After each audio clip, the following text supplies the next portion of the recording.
everybody, my name is Tanya and this is my TBR for the Tome Topple Readathon.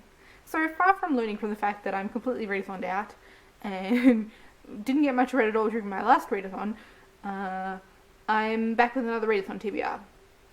Is anybody surprised at this stage? Because I'm not. So, as I said, I'm quite readathoned out at the moment. I've kind of been not making much progress on books at all. I'm in the middle of a number of things, but what I've been craving is just a big epic book to completely immerse myself in. I think that's what I really need at the moment. I just need to dive into something, and the Tome Topple Readathon is perfect for that. So the Tome Topple Readathon has been organised by the lovely Sam at Thoughts on Tomes, and it's running from the 5th to the 19th of June, and it's all about reading some of those big books on your shelf. So a lot of the times with readathons, we're all picking really small books, we're trying to get through as many things at once, there are a lot of challenges, and you don't pick up that big book. And so I really love the idea of this readathon because it kind of gets you to pare it back, still reading a large amount of stuff, but focusing just on a lesser amount of books and getting some of those bigger books off your shelf. Now, I've got a lot of big books sitting on my shelves, and I love a good big book. Like, I'm not intimidated as such by a big book, for all that I'll kind of say that, oh, maybe this is putting me off, because there is that time commitment and there is that getting caught up in things and wanting to read all the books at once. But as I said, at the moment, I'm just kind of really craving a world to completely immerse myself in, so here is my TBR for the Tome Topple Readathon. So for the purpose of this readathon, a tome is defined as a book that is over 500 pages.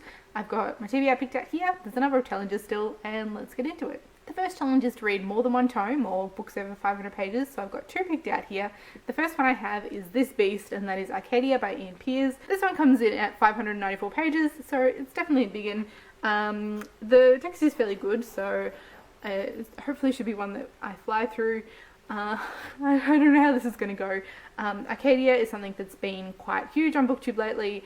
Jen Campbell did a fantastic video about falling in love with the book that was all about this one, which I will link down in the description, and it's definitely intrigued me. This one is going to be quite complex. It's about different interlocking worlds, and I am really intrigued to kind of immerse myself in that and try and work it all out. I've also got quite a large buddy read group to get through this one with, so I think it's going to be fantastic kind of discussing and working through this one together, so I'm very much looking forward to that. And then my second tome, coming in at 530 pages, is this one. I'm finally going to read The Lies of Locke by Scott Lynch.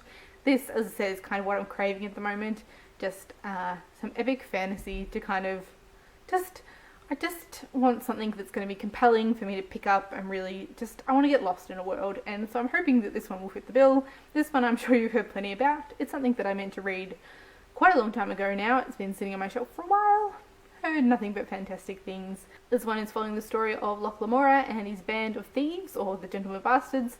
I love everything about the sound of this, and I'm very much looking forward to diving on into this one. And so if I read these two books within the 2 weeks, I will have completed the challenge of reading more than one tome.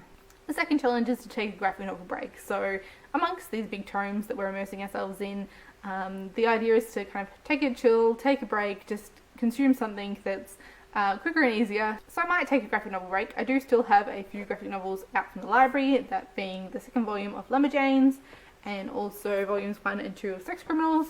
And I do also have the first volume of Odyssey on my shelf here that I own and haven't read yet, so there's those maybe. But let's be real, this is a readathon. We all know what kind of break I'll be taking for this, and that is an Animorphs break. So I am now up to the 10th book in the Animorphs series. This one is The Android, and it's the lovely huntsman on the front. No thank you. But of course this is my perfect break fodder that I've been doing for a lot of readathons, and you know, you can't have a Tanya readathon without an Animorphs book. You know this by now. The third challenge is to read a tome that's part of a series, so for that I'll be going back to The Lies of Locke. This is the first book in the Gentlemen Bastards series, which just come me again at that name. Gentlemen Bastards. And so I'm hoping I will love this and can continue on with the series and then catch up and cry because there aren't any more yet, just like everybody else who's already read this one. Fourth challenge is to read over 500 pages in 1 week. So again, if I'm able to read Arcadia 1 week and The Lies of Locke the next, I'll be reading over 500 pages in each of those weeks, so we'll see how that goes. And the fifth challenge is to read an adult novel because, you know, reading 500 pages of young adult or middle grade is not quite the challenge that reading 500 pages of an adult novel are. you know, all equally fine. But both of the books I have here are adult books anyway, so either Arcadia or The Lads of Lockamora will count for that challenge as well. So these are my definites that I'm hoping to get to during the Tome Topple Readathon. But yes, there will likely be a graphic novel break in there as well, just to properly hit that challenge. But yeah, this guy's coming in too. So if you're going to be participating in Tome Topple, let me know down in the comments. I'd love to hear what you're reading. As always, thank you all for watching, and I will see you next time. Bye.